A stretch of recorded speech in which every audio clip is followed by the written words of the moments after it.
வணக்கம். நான் வழக்கறிஞர் முத்துசாமி, தென்னிந்திய நுகர்வோர் பாதுகாப்பு சங்கத்தின் தலைவராக 1998 முதல் இருந்து வருகிறேன்.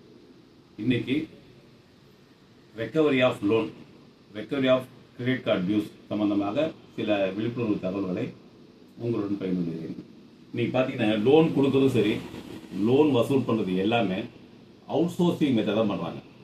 அவுட் சோர்சிங் மெத்தடாக என்னன்னு கேட்டிங்கன்னா, லோன் வசூல் பண்ணுறது கொடுக்குற பேங்க் வசூல் பண்ணுறது இல்லை, அதெல்லாம் ஏஜென்சிகிட்ட கொடுத்துறாங்க. இப்போ உதாரணமாக கிரெடிட் கார்டு இருக்குது அப்படின்னு சொன்னால் டைரெக்டாக கட்டுற வரைக்கும் பேங்க்கில் வர வச்சுக்குவாங்க. அதுக்கப்புறம் பக்கெட் சிஸ்டம்னு வச்சுருக்காங்க. பக்கெட் 1 2 3 4 5 6னு வச்சுருப்பாங்க. அந்த கலைசரி ஏஜென்சி தான் வாங்கிக்குவாங்க. அவங்களுக்கு பேர் அவுட் சோர்சிங்.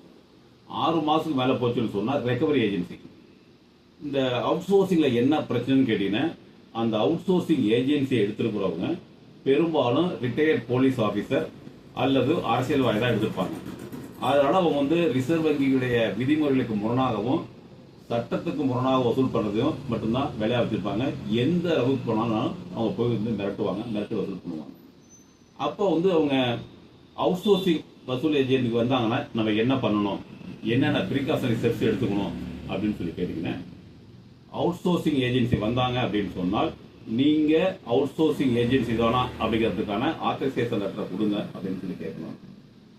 அடுத்தது அவங்களுடைய ஐடி கார்டை கேட்கணும். யூஸ்ஃபுல்லா ஐடி கார்டு தரமாட்டாங்க. ஏன்னு கேட்டீங்கன்னா டைரக்ட் பார்ட்டி வரமாட்டாங்க. அவங்களுடைய நாமினி யாராவது வருவாங்க, அதில் ஐடி கார்டை காமிக்க சொல்லணும்.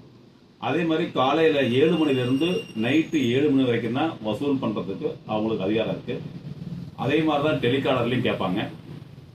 சில ஏஜென்ட் என்ன பண்ணுவாங்க, சாயந்தரம் உங்களுக்கு அரஸ்பாண்ட் வரப்போகுது, நீங்கள் உடனே பணம் கட்டுங்கன்னு சொல்லுவாங்க. இல்லைன்னா உங்களுடைய பழைய அட்ரஸுக்கு நாங்கள் சம்மன் அனுப்பிச்சு பார்த்தோம், நீங்கள் வாங்கலை, வாரண்ட் ரெடியாக இருக்குது, சாயந்தரம் வருவாங்க, உங்கள் வீட்டில் வயசானவங்க யாராக இருந்தால் ஏதாவது ஆகிரும், அதில் கர்ப்பிணி இருந்தால் ஏதாவது பிரச்சனை ஆகிரும், அதனால் நீங்கள் பணத்தை கட்டுறது வழியே பாருங்கள், இல்லைன்னா எங்களை குறை சொல்லாதீங்கன்னு சொல்லி இன்டெரக்டாக மிரட்டுவாங்க. அதே மாதிரி பார்த்தீங்கன்னா சில கிரெடிட் கார்டு, உதாரணமாக ஸ்டேட் பேங்க் கிரெடிட் கார்டு அப்படின்னா அவங்க என்ன பண்ணுவாங்கன்னா, பார்ட்டிக்கு மேலே டெல்லியில் தான் ஒரு ஆர்பிட்ரேஷனை போடுவாங்க. அங்கேயே ஒரு ஆர்பிட்ரேஷனில் ஒரு அவார்டை வாங்கி அந்தந்த மாவட்டத்தில் அந்த பார்ட்டி எங்கே வசிக்கிறாங்களோ அந்த ஊரில் எஜியூஷன் போட்டு அரெஸ்ட் பண்ணுறதுக்கான ஸ்டெப் எடுத்து மிரட்டி வசூல் பண்ணுவாங்க. இதுக்கு என்ன ஒரே வழி, நம்ம டியூவை கரெக்டாக கட்டணும். பில் டு பில் கட்டிட்டா பிரச்சனை இல்லை. இல்லை அதையும் மீறி வந்துருச்சு, ரொம்ப மிரட்டல் தாங்க முடியல அப்படின்னு சொன்னால் உங்களுடைய கிரெடிட் கார்டுலேயே ஒரு டால் ஃப்ரீ நம்பர் இருக்கும். அந்த டால் ஃப்ரீ நம்பர், அதாவது கஸ்டமர் கேர் நம்பருக்கு ஃபோன் பண்ணி, இந்த மாதிரி இந்த கலைசரி ஏஜென்ட் இவர் ரொம்ப டார்ச்சர் பண்ணுறாங்க, மிரட்டுறாங்க, எங்களுக்கு டைம் வேணும்னு உங்களுடைய கிரீவன்ஸ் முதல்ல அங்கே பதிவு பண்ணிடணும். அப்படி பதிவு பண்ணால் ஒரு 48 மணி நேரத்தில் உங்களுக்கு சொல்யூஷன் கொடுப்பாங்க. அப்படியே அவங்க பண்ணலைன்னு சொன்னால் நீங்கள் லோக்கல் பிரான்ச் மேனேஜரை கான்டாக்ட் பண்ணி உங்களுடைய கிரீவன்ஸை எடுத்து சொல்லணும். அப்படியே அவங்க பண்ணிக்க மாட்டாங்க அப்படின்னு சொன்னால் நீங்கள் ரிசர்வ் பேங்க் ஆஃப் இந்தியாவில் department of non banking finance company plus department of banking ombudsman இருக்காங்க, அவங்ககிட்ட நீங்கள் ஆன்லைனில் நீங்கள் புகார் கொடுக்கலாம். அப்படியே அவங்க கேட்க மாட்டேங்கிறாங்க, அடையாளம் வச்சு மிரட்டுறாங்க அப்படின்னு சொன்னால் நீங்கள் போலீஸுக்கு போகிறத தவிர வேறு வழி இல்லை. போலீஸ் என்ன பண்ணுவாங்க, அவங்களுக்கு வேண்டியவங்களா இருப்பாங்க. ஏன்டா அந்த ஏஜென்சியை எடுத்திருக்கவங்களே ரிட்டையர்ட் போலீஸ் ஆஃபீஸராக இருப்பாங்க. அந்த மாதிரி சூழ்நிலை வந்துச்சுன்னு சொன்னால் நீங்கள் சிவில் கோர்ட்டை அப்ரோச் பண்ணி எங்களை டிஸ்டர்ப் பண்ணக்கூடாது அப்படின்னு சொல்லிட்டு நீங்கள் இன்ஜெக்ஷன் ஆர்டர் வாங்குறதை தவிர வேறு வழி இல்லை. கூடுமான வரைக்கும் இந்த கிரெடிட் கார்டு பெர்சனல் லோன் டியூலாம் மாதம் இந்த டியூ முன்னாடி கட்டிடணும். கட்டலைன்னா இந்த பிரச்சனை ஃபேஸ் பண்ணி தான் ஆகணும்.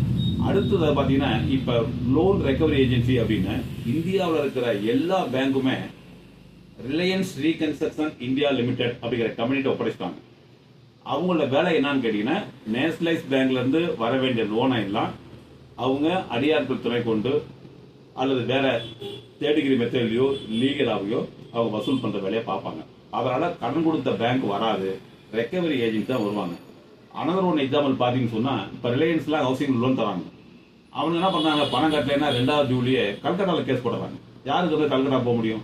கல்கட்டாவுக்கு போனால் என்ன பிரச்சனைன்னு கேட்டிங்கன்னா, அங்கே போயிட்டு வந்தாங்கன்னா ஒரு ஆள் 2 ஜாமீன் தரணும், சூரிட்டி கொடுக்கணும். அது தரவே முடியாது. அந்த மாதிரி பஜாஜ் ஃபைனான்ஸாக இருந்தால் புனேல போய் கேஸ் போடுவான், ரிலையன்ஸாக இருந்தால் கல்கட்டாவில் போடுவான், ஸ்டேட் பேங்காக இருந்தால் டெல்லியில் போடுவான். இதெல்லாம் தவிர்ப்பதற்கு நீங்கள் முடிஞ்ச வரைக்கும் கேட்டிங்கன்னா நீங்கள் அந்தந்த இஎம்ஐ டியூ, கிரெடிட் கார்டாக இருந்தால் மினிமம் டியூ கட்டுறதுக்கு நீங்கள் முயற்சி பண்ணுங்கள். வேறு எதுவும் தேவைப்பட்டால் நான் வழக்கறிஞர் முத்துசாமி, தென்னிந்திய நுகர்வோர் பாதுகாப்பு சங்கம் திருச்சி, எங்களை நீங்கள் தொடர்பு கொள்ளலாம். நன்றி, வணக்கம்.